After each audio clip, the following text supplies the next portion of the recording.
So I want to ask a question. What is one word that you can tell us about Footman John about season 4? Um, uh, I mean, it's just it has to be um flirtation will be my word. Yeah, flirtation. The Footman John season 4. So when Kelly Valentine called you and had you do this self tape and send it in, and then you got notice a few weeks later that you accepted this role as Footman John, would go back in 2019. What advice would you tell yourself about what's to come? Oh, gosh. It's interesting because it's felt very, actually, kind of very gradual for me.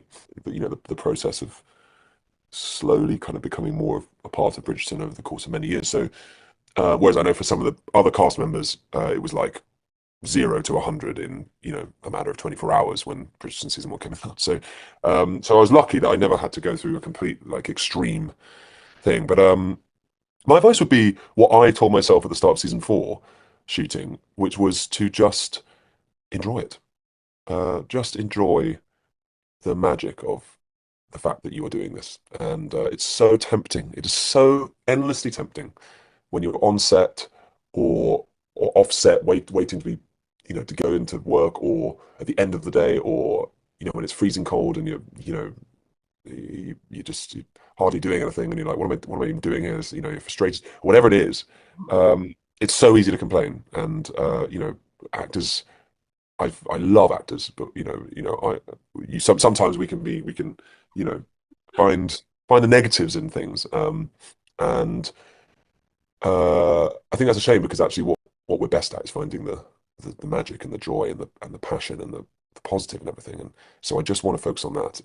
Yeah, there was a moment where I walked onto set this season and I just stood there and just looked around in awe for 5 minutes, and went, "This is amazing. This is amazing. I'm so lucky." And my childhood Ollie would be like mind blown and jaw on the floor to be here. And so just enjoy it. Don't overthink it. Don't beat yourself up if you feel like you're not doing as well as you should or shouldn't be. You know, don't be embarrassed about being excited. Love that. Yeah, that's what I would say. I think that's beautiful. Thanks, Sarah. All right, let's have a little fun. If Footman John were single and living in the ton, who do you think would be his type? Anyone from any Steven is fair game. Wow. Oh my gosh, what a question. Um,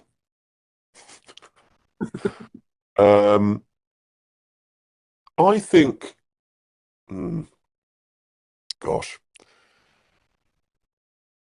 this is Ollie thinking about Film and John here, not the writers, because the writers have other other plans and things at work. So I'm going to leave them out of this. So I'm not going down that road. But I think Footman John, um, he I think he likes someone with a bit of a spark and a wit about them. I think he's also a little bit shallow. I think he likes someone who's hot. Does Footman John. Um, I think he's keen to I think Footman John's dream in a way is to kind of be a part of the Bridgerton gang, to be you know as kind of cool and confident and impressive as people like Anthony and Benedict.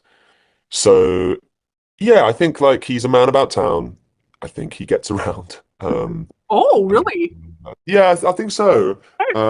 I think learning how to, he's learning what romance is for him and navigating the difficulties of being, you know, a servant in a household which has certain like hierarchical things about it. So I think he likes to push the boundaries and kind of like try to take as much power and space as he can.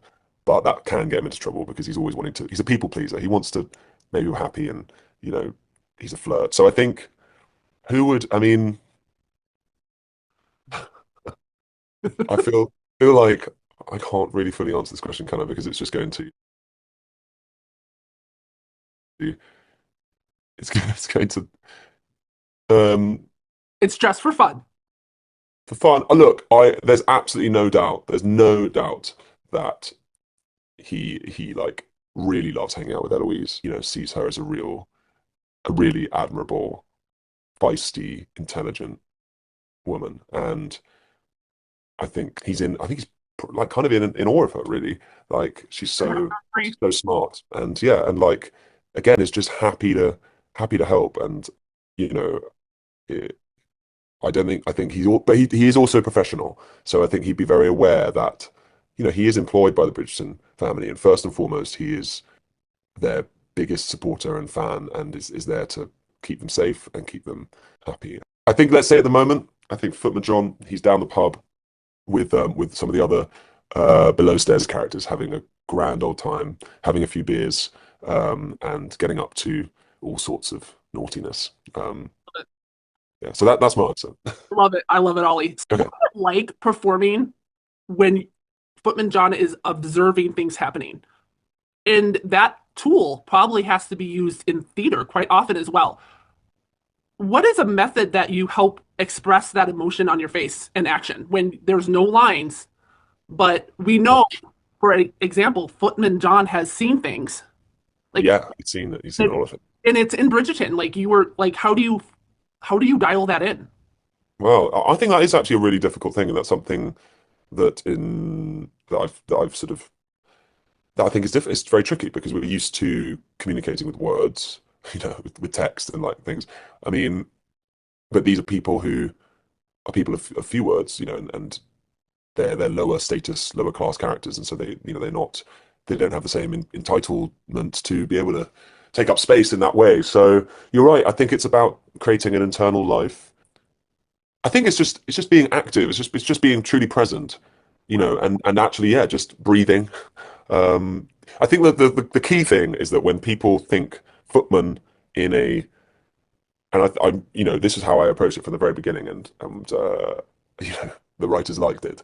But you know, when people think footman or servant, they sort of think almost like a kind of robotic, like really stiff, really like I'm not here kind of quality to them. Very like withdrawn, and you know, and yes, there is an element of that, but I always wanted to kind of see how far you could go with making them fully fledged human beings. So yeah, even if they're not talking, they're not absent. They are present, Yeah, and they are listening, and they are reacting, and what is being said in that scene, even if the show doesn't, even if the writers don't necessarily say this, it is having massive impacts on this person's life. They're about to, you know, go downstairs and probably talk about it with everyone they're working with, or try and deal with the situation. So I think just trying to build my own set of circumstances that make it feel like a fully lived in person, and not just someone who is just like, yeah, absent to the reality of the situation. I think, you know, you're listening and processing.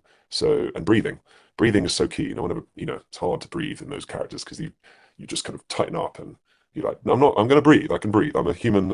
I can take up a bit of space, if not that much, but yeah.